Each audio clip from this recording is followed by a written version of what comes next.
जय हिंद। आज हम लोग एसएससी एमटीएस 2022 का सेट नंबर 15 को यहाँ पे डिस्कस करने वाले हैं। टोटल जो एग्जाम हुआ था आपका 48 शिफ्ट में ये एग्जाम हुआ है। हम लोग आज 15 नंबर को देख रहे हैं। स्टार्ट करने से पहले आपको टेलीग्राम चैनल का लिंक डिस्क्रिप्शन में दिया गया, आप वहाँ पे PYQ को डाउनलोड करने के लिए आप वहाँ पे ज्वाइन हो सकते हैं। PYQ और इंपॉर्टेंट बुक्स होता है एसएससी के रिलेटेड। पहला क्वेश्चन है, प्राचीन नीमरान बावड़ी राजस्थान के निम्नलिखित में से किस जिले में स्थित है? तो आपका अलवर जिले में स्थित है। प्राचीन नीमराना बावड़ी राजस्थान के निम्नलिखित में से किस जिले से स्थित है? तो अलवर इसका करेक्ट आंसर हो जाएगा, अलवर।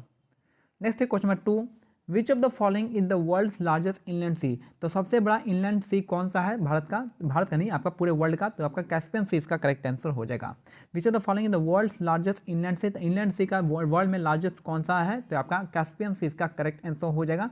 और कैस्पियन सी के चारों तरफ जो आपका देश आते हैं उसका जो शॉर्ट फॉर्म है आपका तारीख हो जाएगा, TARI के तारीख।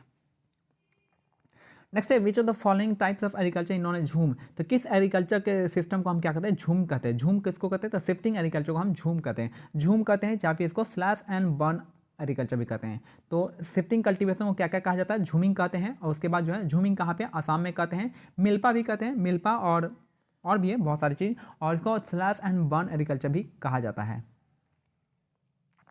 फील्ड हॉकी टीम में कितने खिलाड़ी होते हैं? तो आपका 11 खिलाड़ी होते हैं। फील्ड हॉकी टीम में कितने खिलाड़ी होते हैं? तो 11 खिलाड़ी होते हैं हॉकी में।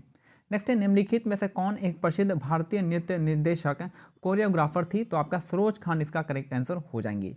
तो निम्नलिखित में से कौन एक प्रसिद्ध भारतीय नृत्य निर्देशक कोरियोग्राफर थी? तो सरोज खान इसका करेक्ट आंसर हो जाएंगी। तो निम्नलिखित में से कौन एक प्रसिद्ध भारतीय नृत्य निर्देशक कोरियोग्राफर थी? तो सरोज खान इसकी करेक्ट आंसर हो जाएंगी। नेक्स्ट है, फ्रीडम इन एग्जाइल, ये आपका दलाई लामा की आत्मकथा है। फ्रीडम इन एग्जाइल जो है आत्मकथा किसकी है? तो दलाई लामा की है। तो दलाई लामा की जो आत्मकथा है फ्रीडम इन एग्जाइल इसका करेक्ट आंसर हो जाएगा। प्रधानमंत्री कौशल विकास योजना 2015 में कौशल विकास और उद्यमिता मंत्रालय के तहत शुरू किया गया था। तो प्रधानमंत्री कौशल विकास योजना 2015 में स्टार्ट किया गया था, किसके अंदर में? तो कौशल विकास और उद्यमिता मंत्रालय के अंदर में।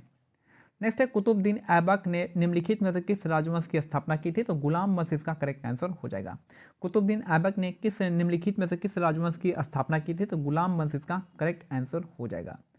कुतुबुद्दीन ऐबक ने निम्नलिखित में से किस राजवंश की स्थापना की थी? तो गुलाम वंश की स्थापना की थी।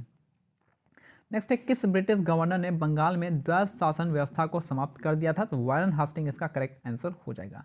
तो किस ब्रिटिश गवर्नर ने बंगाल में द्वैध शासन व्यवस्था को समाप्त कर दिया था? तो वारन हास्टिंग इसका करेक्ट आंसर हो जाएंगे। तो किस ब्रिटिश गवर्नर ने बंगाल में द्वैध शासन व्यवस्था को समाप्त कर दिया था? तो वारन हास्टिंग इसका करेक्ट आंसर हो जाएगा। नेक्स्ट है, किसी राज्य के राज्यपाल को भारत के राष्ट्रपति द्वारा नियुक्त किया जाता है। तो किसी भी राज्य के राज्यपाल को किसके द्वारा नियुक्त किया जाता है? तो भारत के राष्ट्रपति के द्वारा नियुक्त किया जाता है। नेक्स्ट है, which winds are also known by the name of roaring 40? Roaring 40 के नाम से रोरिंग 40 हो गया, आपका फ्यूरियस 50 हो गया, ठीक है, श्रिंकिंग 60 हो गया। तो ये आपका वेस्टर्ली है, वेस्टर्ली हो गया, रोरिंग 40 हो जाएगा, आपका फ्यूरियस 50 हो जाएगा और श्रिंकिंग 60 हो जाएगा। तो ये आपका जो है स्क्रीमिंग 60 हो जाएगा। तो आपका जो है ये आपका कैसा है? तो आपका वेस्टर्ली विंड है, पश्चिमी हवाएं हैं। नेक्स्ट है, दिल्ली नगर निगम संशोधन विधेयक 2022 में 25 मार्च जो 2022 को लोकसभा में अमित शाह के द्वारा पेश किया गया था। ठीक है, तो यहाँ पे थोड़ा सा, दिल्ली नगर निगम संशोधन विधेयक 2022 25 मार्च 2022 को लोकसभा में अमित शाह के द्वारा पेश किया गया था। नेक्स्ट है, हस्तिनापुर का लॉ कार्यान्वयन स्थल भारत के इनमें से किस वर्तमान राज्य में पाया जाता है? तो आपका उत्तर प्रदेश में। हस्तिनापुर कहाँ पे? आपका उत्तर प्रदेश में स्थित है। तो हस्तिनापुर का लॉ कार्यान्वयन स्थल भारत के किस राज्य में अभी पाया जाता है? तो आपका उत्तर प्रदेश इसका करेक्ट आंसर हो जाएगा। हस्तिनापुर कहाँ पे? उत्तर प्रदेश में। बात करते हैं द्वारका का, द्वारका कहाँ पे? तो गुजरात में। नेक्स्ट है, द एनुअल फाइनेंशियल स्टेटमेंट, जिसको हम बजट भी कहते हैं। तो annual financial statement shows the receipt and payment of the government, यानी जो बजट होता है, यानी एनुअल फाइनेंशियल स्टेटमेंट जिसको हम बजट भी कहते हैं, तो उस जो क्या बताता है? रिसिप्ट बताता है और पेमेंट और रिसिप्ट बताता है किसका? गवर्नमेंट ऑफ इंडिया का। किसके फॉर्म में? In the form of contingency fund, public account और कॉन्सोलिडेटेड फंड, इन तीन के रूप में। कॉन्टीजेंसी कॉन्सोलिडेटेड फंड का क्या होता है? आपका आर्टिकल 266 हो जाएगा।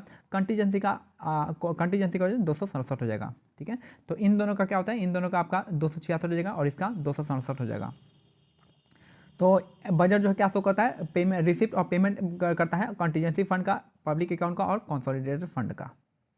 नेक्स्ट है, इनमें से किस खनिज द्वारा थायरॉक्सिन हार्मोन का संश्लेषण किया जाता है? तो आयोडीन इसका करेक्ट आंसर हो जाएगा। तो इनमें से किस खनिज द्वारा थायरॉक्सिन हार्मोन का संश्लेषण किया जाता है? तो आयोडीन इसका करेक्ट आंसर हो जाएगा। नेक्स्ट है, निम्नलिखित में से कौन सा खेल ग्रीष्मकालीन ओलंपिक खेल 2020 में नहीं खेला गया था? तो वुशु इसका करेक्ट आंसर हो जाएगा। तो निम्नलिखित में से कौन सा खेल ग्रीष्मकालीन ओलंपिक खेलों 2020 में नहीं खेला गया था? तो वुशु इसका करेक्ट आंसर हो जाएगा। हॉर्नबिल उत्सव भारत के किस राज्य में संबंधित है? तो नागालैंड से संबंधित है। तो हॉर्नबिल उत्सव जो है भारत के किस राज्य से संबंधित है? तो नागालैंड से संबंधित है। हॉर्नबिल उत्सव जो है भारत के किस राज्य से संबंधित है? तो नागालैंड इसका करेक्ट आंसर हो जाएगा।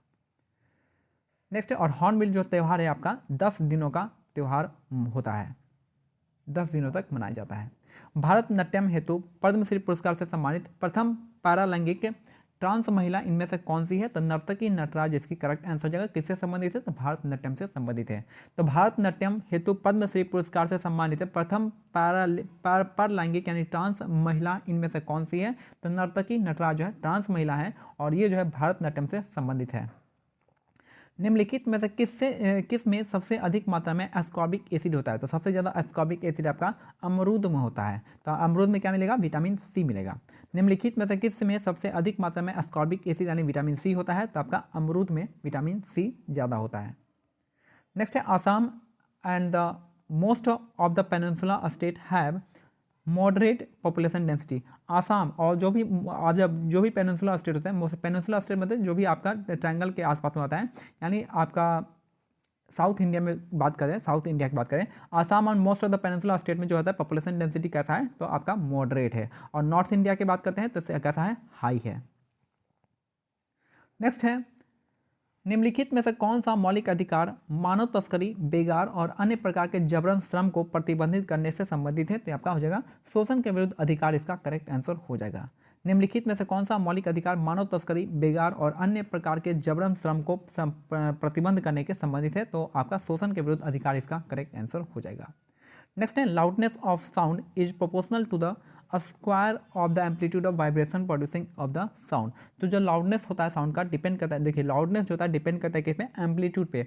लाउडनेस किस पर डिपेंड करता है? एम्पलीट्यूड के। और एम्पलीट्यूड का कौन सा? तो एम्पलीट्यूड के स्क्वायर के, स्क्वायर ऑफ एम्पलीट्यूड। तो लाउडनेस जो होता है, लाउडनेस होता है डायरेक्टली प्रोपोर्शनल होता है एम्पलीट्यूड के स्क्वायर पे।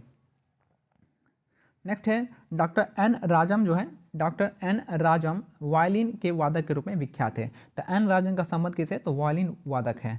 तो एन राजन का संबंध किस है? वायलिन वादक, इसका करेक्ट आंसर हो जाएगा। नेक्स्ट है क्वेश्चन नंबर 24, निम्नलिखित में से किसने ब्रिटिश ईस्ट इंडिया कंपनी की ओर से बक्सर के युद्ध का नेतृत्व किया था? तो हेक्टर मुंडो इसका करेक्ट आंसर हो जाएंगे। तो निम्नलिखित में से किसने ब्रिटिश ईस्ट इंडिया कंपनी की ओर से बक्सर के युद्ध के नेतृत्व किया था? तो हेक्टर मुंडो इसका करेक्ट आंसर हो जाएगा। और लास्ट क्वेश्चन है कि इनमें से किसे 2021 में PETA India person of the year चुना गया था? तो आलिया भट्ट को चुना गया था।